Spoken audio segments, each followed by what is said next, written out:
Assalamualaikum warahmatullahi wabarakatuh. Perkenalkan, nama saya Nesya Nurhalimah dari Program Studi Ilmu Administrasi Publik semester 5. Di sini saya akan menjelaskan mengenai rangkuman materi mata kuliah analisis kebijakan publik. Yang pertama, analisis formulasi kebijakan. Perumusan atau formulasi kebijakan merupakan pengembangan alternatif kebijakan dalam menghadapi masalah-masalah di dalam agenda publik. Formulasi kebijakan terjadi di dalam birokrasi pemerintah, kantor, kelompok-kelompok kepentingan, ruang komite legislatif, pertemuan komite khusus, dan organisasi perencanaan kebijakan, atau dikenal juga sebagai think tank. Perumusan kebijakan tidak mengikuti aturan-aturan yang definitif karena masalah kebijakan itu sendiri sedemikian kompleks. Karena itu, perumusan kebijakan merupakan tahapan paling kritis dalam proses pembuatan kebijakan menurut Dan tahun 1999. Dalam keadaan di mana data tidak memadai atau tidak tersedia seperti kebanyakan di negara-negara berkembang, maka para perumus kebijakan ini terpaksa menyandarkan diri sepenuhnya pada dugaan-dugaan, naluri atau harapan ideologis serta prasangka-prasangka. Sebaliknya, tersedianya seperangkat data yang akurat dan dapat diandalkan seperti negara-negara maju terbukti telah meningkatkan kemampuan para perencana untuk merumuskan sejumlah pilihan alternatif yang benar-benar jitu. Dalam perumusan kebijakan, kemampuan untuk mengenali perbedaan antara situasi problematis, masalah kebijakan, dan isu kebijakan sangat penting guna memahami berbagai cara bagaimana pengalaman sehari-hari diterjemahkan ke dalam ketidaksepakatan mengenai arah tindakan pemerintah, baik yang aktual maupun yang potensial. Rumusan masalah sangat dipengaruhi oleh asumsi-asumsi dari para pelaku kebijakan, anggota parlemen, administrator, pelaku bisnis, dan kelompok-kelompok konsumen sebagai alat dalam memahami situasi problematis. Jadi, proses perumusan kebijakan ini atau public policy formulation dapat dipahami sebagai proses pembuatan suatu kebijakan publik. Proses yang dimaksud ini adalah suatu proses transformasi atau pengembuahan input menjadi output. Kemudian, formulasi kebijakan menurut Thomas R. Day merupakan usaha pemerintah melakukan intervensi terhadap kehidupan publik sebagai solusi terhadap setiap permasalahan yang ada di masyarakat. Intervensi yang dilakukan dapat memaksa publik karena pemerintah diberi kewenangan yang otoritatif. Adapun tahapan formulasi kebijakan menurut Winarno tahun 2012 yaitu agenda kebijakan, pemilihan alternatif kebijakan untuk memecahkan masalah, dan tahap penetapan kebijakan. Kemudian ada 14 macam model formulasi kebijakan menurut Tugroho dalam bukunya Public Policy. Yang pertama ada model kelembagaan, kemudian model proses, kemudian model kelompok, kemudian model elit, kemudian model rasional, kemudian model inkremental, model teori permainan, model pilihan publik, model sistem, model pengamatan terpadu, model demokratis, model strategis, model deliberatif, dan model tong sampah. Adapun asumsi-asumsi tentang formulasi, yang pertama tidak terbatas hanya dilakukan oleh satu aktor, kemudian sering tidak diawali dengan rumusan permasalahan yang jelas, kemudian tidak dimonopoli oleh suatu institusi pemerintah. Yang keempat, formulasi dan reformulasi dapat terjadi secara terus-menerus dalam jangka yang panjang. Yang terakhir, karena bersifat kompetisi antar aktor, maka formulasi ini menimbulkan situasi ada yang kalah dan ada yang menang. Kemudian tipe-tipe formulasi, rutin, analogi, dan juga kreatif. Ada juga metode formulasi, yang pertama itu rasional, intermental atau tambal sulam yang berdasarkan kebijakan atau keputusan yang sudah ada, kemudian diperbaiki atau disempurnakan untuk memecahkan masalah yang baru tersebut. Dan yang terakhir ada model sistem.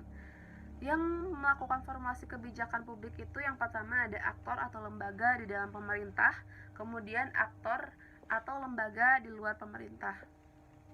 Kemudian ada analisis implementasi kebijakan. Implementasi kebijakan publik merupakan proses kegiatan yang dilakukan setelah kebijakan ditetapkan atau disetujui. Kegiatan ini terletak di antara perumusan kebijakan dan juga evaluasi kebijakan. Fungsi implementasi kebijakan yaitu untuk membentuk suatu hubungan yang memungkinkan tujuan atau sasaran kebijakan negara diwujudkan sebagai suatu outcome. Kemudian faktor-faktor pendukung dari implementasi, yang pertama itu ada kondisi eksternal yang dihadapi oleh badan atau instansi pelaksana tidak akan mengalami gangguan atau kendala yang serius. Hambatan-hambatan tersebut mungkin sifatnya fisik, politis, dan sebagainya. Yang kedua, kebijaksanaan yang akan diimplementasikan didasarkan oleh suatu hubungan kausalitas. Kemudian yang ketiga, pihak-pihak yang memiliki wewenang kekuasaan dapat menuntut dan mendapatkan keputusan yang sempurna. Adapun faktor penghambat implementasi kebijakan, yang pertama, isu kebijakan. Implementasi kebijakan gagal karena masih samarnya isi kebijakan, maksudnya apa yang menjadi tujuan tidak cukup terperinci. Yang kedua, informasi implementasi kebijakan publik mengasumsikan bahwa para pemegang peran yang terlibat langsung mempunyai informasi yang perlu atau sangat berkaitan untuk dapat memainkan perannya dengan baik. Yang ketiga, dukungan pelaksana suatu kebijakan publik akan sangat sulit apabila pada pengimplementasiannya tidak cukup dukungan untuk pelaksanaan kebijakan tersebut. Kemudian yang terakhir, pembagian potensi sebab yang berkaitan dengan gagalnya implementasi suatu kebijakan publik juga ditentukan aspek pembagian potensi di antara para pelaku yang terlibat dalam implementasi. Kemudian ada upaya mengatasi hambatan implementasi kebijakan publik. Yang pertama itu bisa dilakukan dengan peraturan hukum ataupun kebijakan itu sendiri, di mana terdapat kemungkinan adanya ketidakcocokan antara kebijakan-kebijakan dengan hukum yang tidak tertulis ataupun kebiasaan yang berlaku dalam masyarakat. Yang kedua, mentalitas dari petugas yang menerapkan hukum atau kebijakan. Para petugas hukum secara formal yang mencakup hakim, jaksa, polisi, dan juga sebagainya harus memiliki mental yang baik dalam melaksanakan atau menerapkan suatu peraturan perundang-undangan atau suatu kebijakan. Kemudian yang ketiga, yang terakhir, fasilitas yang diharapkan untuk mendukung pelaksana suatu peraturan hukum. Kemudian hasil guna dari implementasi kebijakan publik yaitu menentukan tingkat tentang seberapa jauh dari hasil kebijakan dalam memberikan sumbangan dalam pencapaian nilai. Pada hakikatnya, jarang ada problem yang dapat dipecahkan secara tuntas, umumnya pemecahan terhadap suatu problem yang baru, sehingga perlunya memecahkan kembali atau perumusan kebijakan kembali. Kemudian materi yang ketiga, analisis monitoring kebijakan. Monitoring kebijakan adalah aktivitas yang ditujukan untuk memberikan informasi tentang sebab dan juga akibat dari suatu kebijakan yang sedang dilaksanakan. Monitoring kebijakan ini dilakukan ketika sebuah kebijakan sedang diimplementasikan. Monitoring kebijakan diperlukan agar kesalahan awal dapat segera diketahui dan juga dapat dilakukan tindakan perbaikan sehingga mengurangi risiko yang lebih besar. Tujuan dari monitoring kebijakan ini yang pertama, menjaga agar kebijakan yang sedang diimplementasikan sesuai dengan tujuan dan juga sasarannya. Yang kedua, menemukan kesalahan sedini mungkin sehingga mengurangi risiko yang lebih besar lagi. Yang ketiga, melakukan tindakan modifikasi terhadap kebijakan apabila hasil monitoring mengharuskan untuk itu. Kemudian ada jenis-jenis dari monitoring. Yang pertama, kepatuhan atau compliance. Jenis monitoring untuk menentukan tingkat kepatuhan implementer terhadap standar dan juga prosedur yang telah ditetapkan. Kemudian ada pemeriksaan atau auditing. Jenis monitoring untuk melihat sejauh mana sumber daya dan pelayanan sampai pada kelompok sasaran.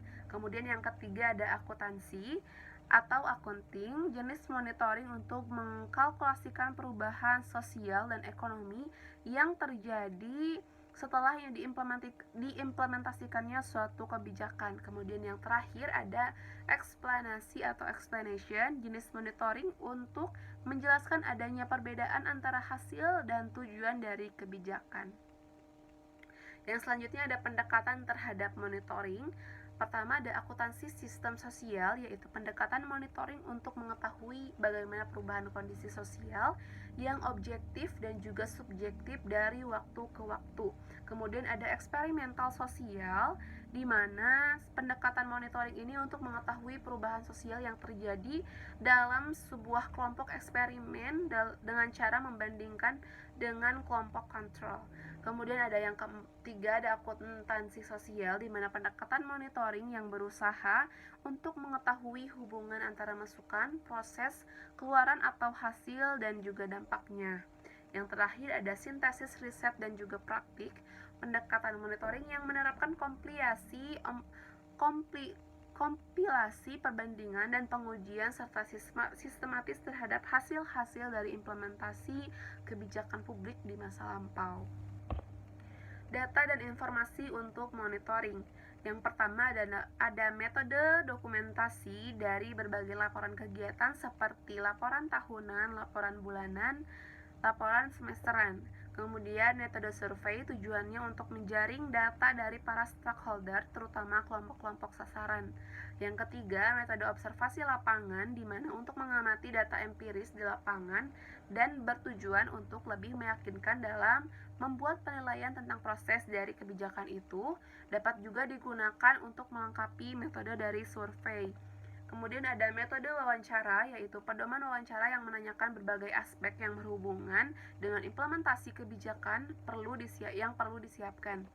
Yang kelima ada metode campuran, misalnya campuran antara metode dokumentasi dan juga metode survei atau metode survei dengan metode observasi.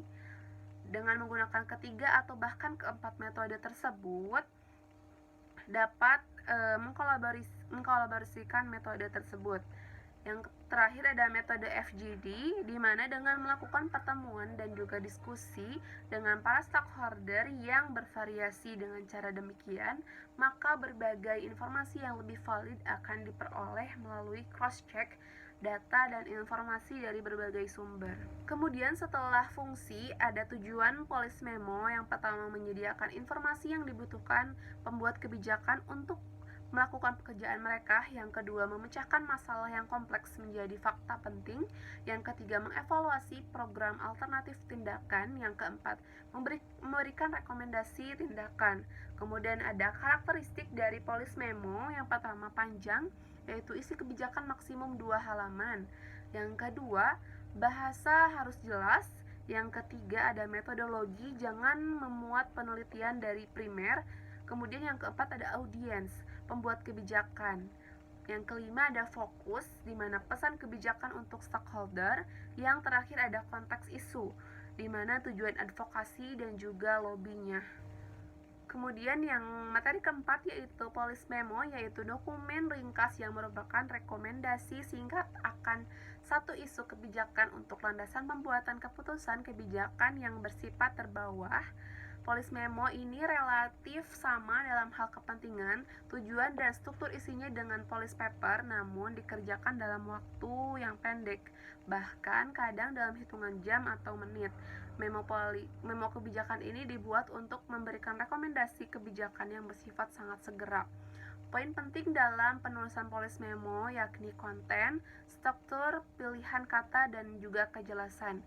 Fungsi polis memo ini yang pertama, mengumumkan kebijakan perusahaan atau rencana, kemudian membuat permintaan, yang ketiga menjelaskan prosedur atau memberikan instruksi, yang keempat memperjelas pembaca untuk masalah mengkonfirmasi apa yang telah diputuskan dalam percakapan, yang terakhir ada mengingatkan pembaca. Adapun isi dari polis memo ini, yang pertama pendahuluan, maksimal itu 10 baris. Yang kedua, isi kebijakan yang diangkat, maksimal juga 10 baris. Kemudian ada alternatif kebijakan, dapat mempertimbangkan 3 alternatif, yaitu status quo, perubahan kecil dan juga perubahan mendasar. Kemudian ada struktur polis memo. Yang pertama itu header, to from that subject. Yang kedua ada ringkasan. Kemudian yang ketiga latar belakang dan juga konteksnya. Yang keempat ada rekomendasi dan juga alternatif atau cost benefit analysis dari masing-masing. Kelima ada batasan dan juga tantangan. Dan yang terakhir disimpulkan. Kemudian ada beberapa yang perlu diperhatikan dalam pembuatan polis memo. Yang pertama itu isi kontennya, yang kedua